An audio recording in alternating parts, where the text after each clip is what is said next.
여러분 안녕하십니까. 물개소리연구소 김도균입니다. 오늘은 8월 18일 목요일입니다. 오늘은 민주당의 당헌 문제에 대해서 한번 얘기를 해보겠습니다.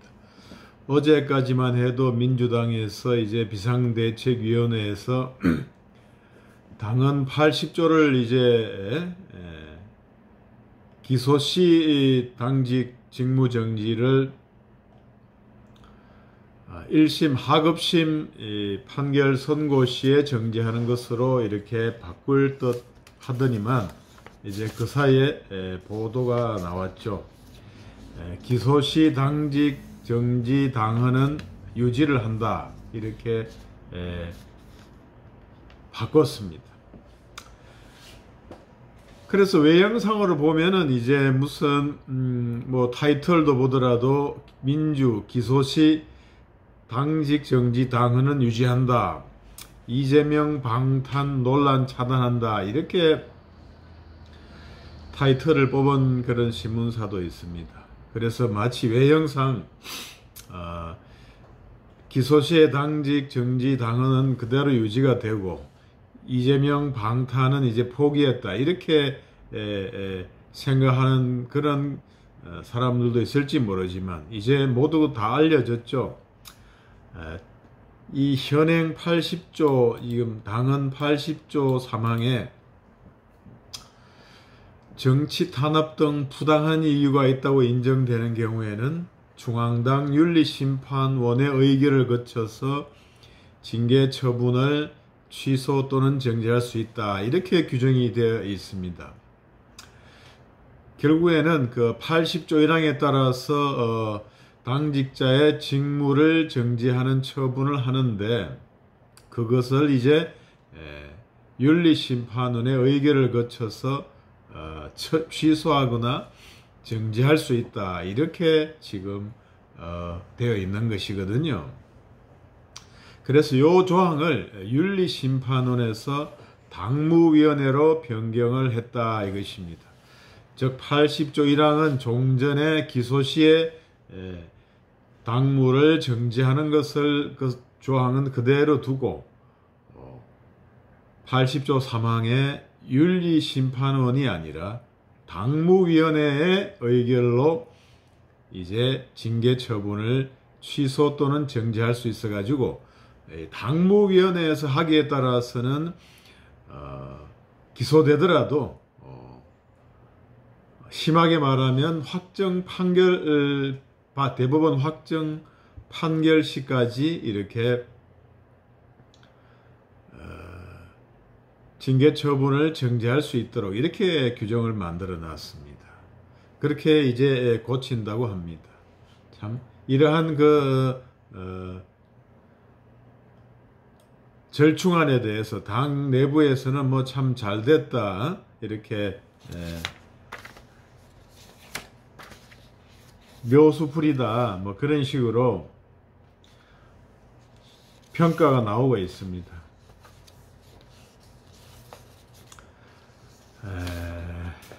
사실은 그러나 검토를 해보면은 이렇게 바꾸는 것은 사실은 이제 당헌 80조를 거의 사장화 시키자는 그러한 의도라고 볼 수가 있습니다.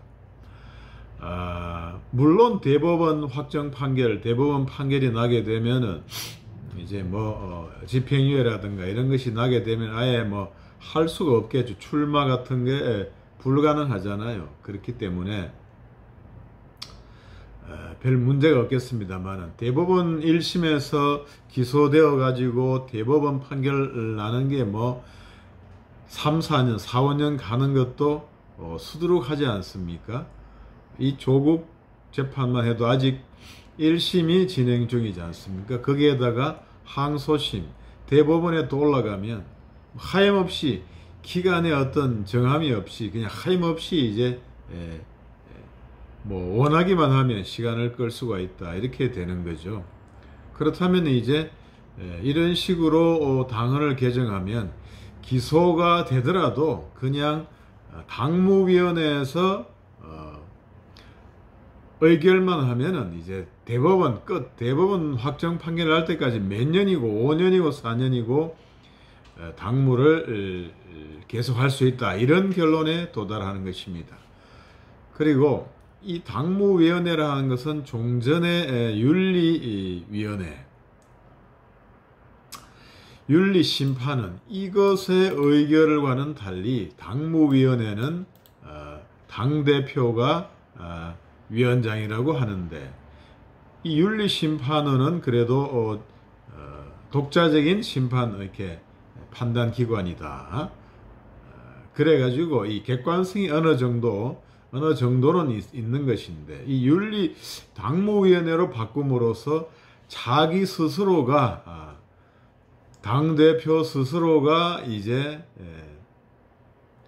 자기 직무를 정지할 것인지 말 것인지 이거를 스스로 정한다. 뭐 그런 셈이 되는 것이죠. 본인이 뭐 거기에 참여를 안 하더라도 그 의중이 반영되는 것은 분명하기 때문에 결국에는 자기 자신이 이제 법을 만들어 가지고 정지를 할 것인지 말 것인지를 정한다, 이렇게 되는 것이죠. 한마디로 통제를 받지 않는 그러한 당헌 80조에 결국은 통제를 안 받겠다, 이런 것입니다.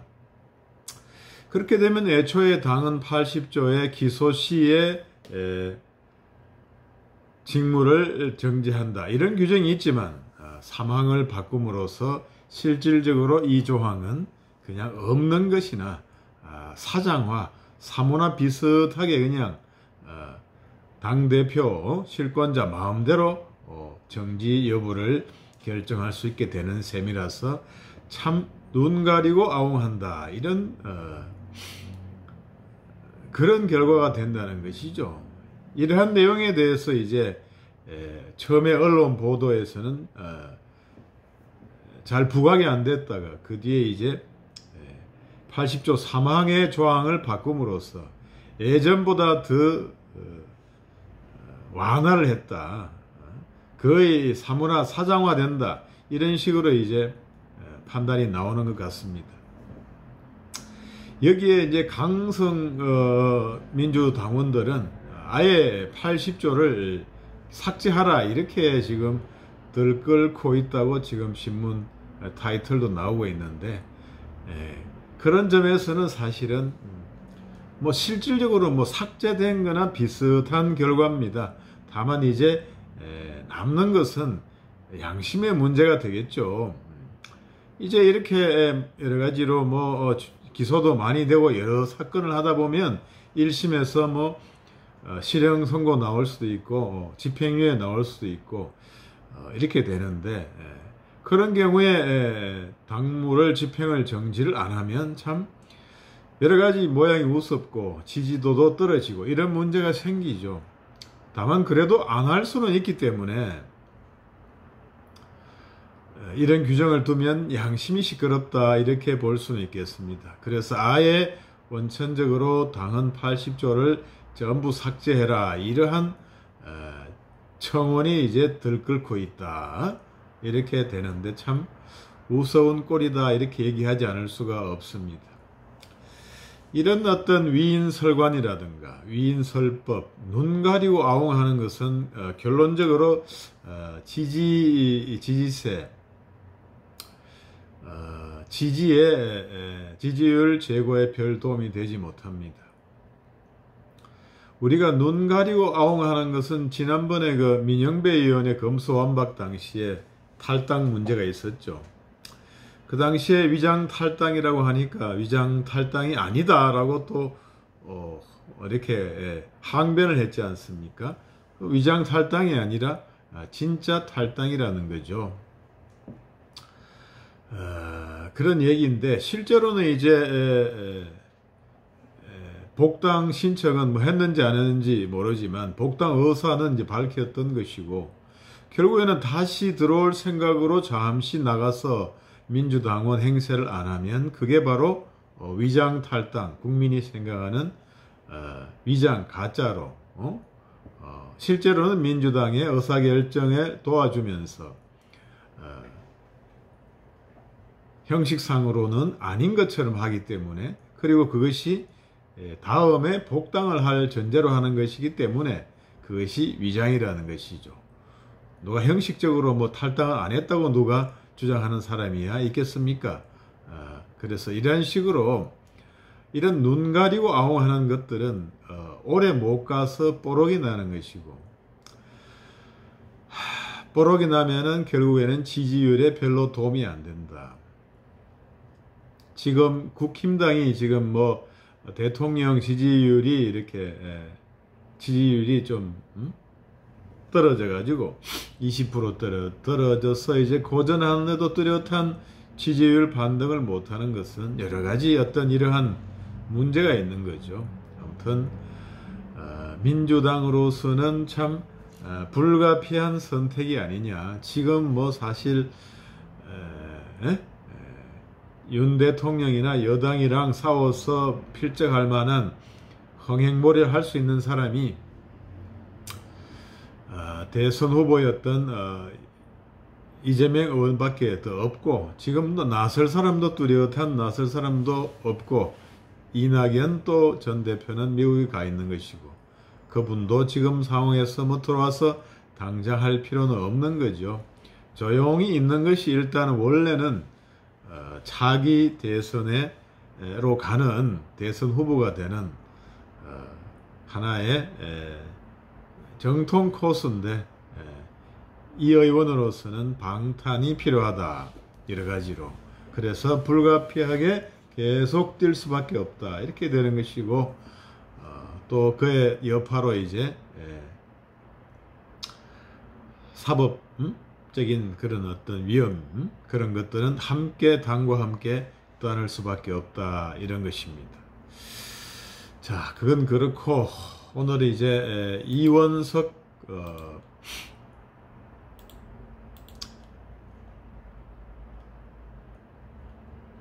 차장검사가 이제 검찰총장 후보로 이제 낙점이 되었죠. 참 같은 한동훈 법무부 장관하고 연수원 동기인데, 참 동기끼리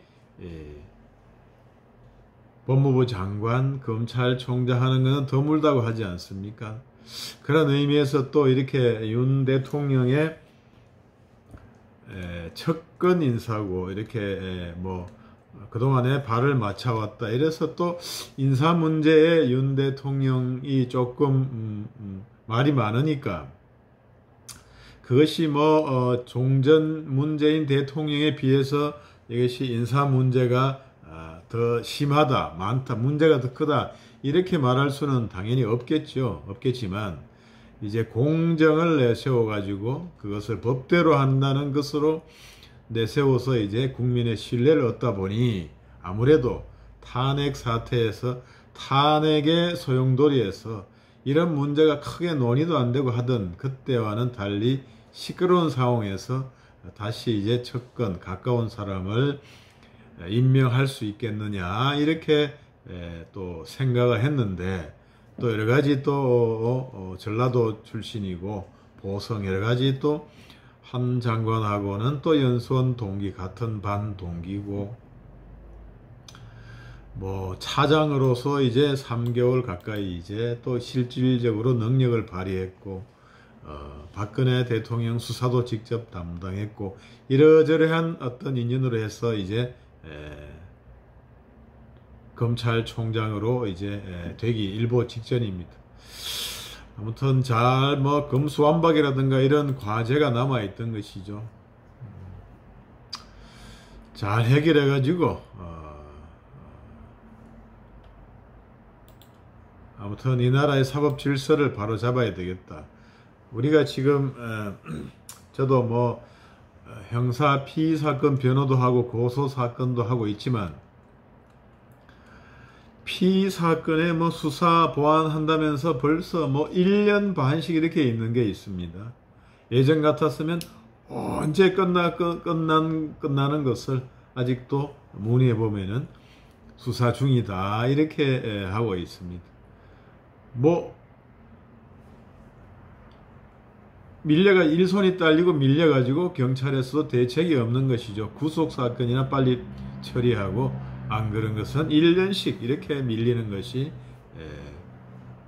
일반적인 케이스다. 이런 생각, 이런 실정이고, 굳이 이제 무슨 수사권 분야를 6개 내지 2개로 줄여가지고 이렇게 검찰권을 통제할 필요는 없지 않느냐.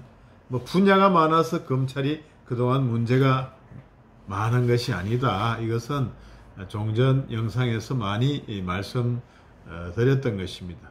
아무튼 수사를 제대로 해서 또 한 가지 여기서 이제 전 정권에 대한 수사를 이제 하는 것을 가지고 자꾸 정치 보복의 이런 프레임으로 씌워가지고 가는데, 사실은 대통령은 현직에 있을 때는 내란 외환의 죄를 빼고는 이제 형사 소출을 당하지 않지 않습니까? 그렇다 보니 이제 실질적으로는 형사 대통령 결부된 대통령으로 이어질 수 있는 그런 수사는 거의 안 되고 있었던 거죠. 그리고 어느 정도 이제 눈치를 보는, 직접적인, 직간접적인 지시를 받는 검찰, 경찰 이렇게 돼가지고 눈치를 보다 보니까 또 전 대통령과 여당에 이어질 수 있는 그런 수사는 안 해왔던 것이 그동안의 현실이기 때문에 이 전 정권에 대한 수사는 한국 사법제도에서 불가피하다 이것이죠. 무조건 이제 뭐 검찰 경찰이 독립이 잘 돼가지고 뭐 대통령은 빼더라도 나머지는 수사는 자유롭게 할 수가 있으면 큰 문제가 없겠는데, 실제로는 어떤 정권 연루된 정권의 고위직이라든가 어떤 여당의 의원들이라든가 이런 데 대한 수사는 정권 지지율하고도 직접 관련이 있기 때문에 그런 쪽의 수사를 많이 망설여 왔던 것이고, 뭐 이렇게 직간접적으로 이렇게 못하게도 인사를 통해서 하거나 이런 식으로 해왔기 때문에 사실은 안 되었던 것이지, 이 분야가 6개 뭐 분야를 한정해서 해결되는 문제는 아니다, 이런 생각이 들고요. 아무튼 전체적으로 이런 시간이 가면서 검찰권 그런 어떤 공정한 독립, 정치권으로부터의 어떤 독립되어서 뭘 할 수 있는 이런 실무 문화 제도가 정착이 되어야 해결되지 않느냐, 이렇게 생각이 됩니다. 자, 이상 물개소리 연구소였습니다. 여러분 구독과 좋아요 한 번씩 부탁드리겠습니다. 감사합니다.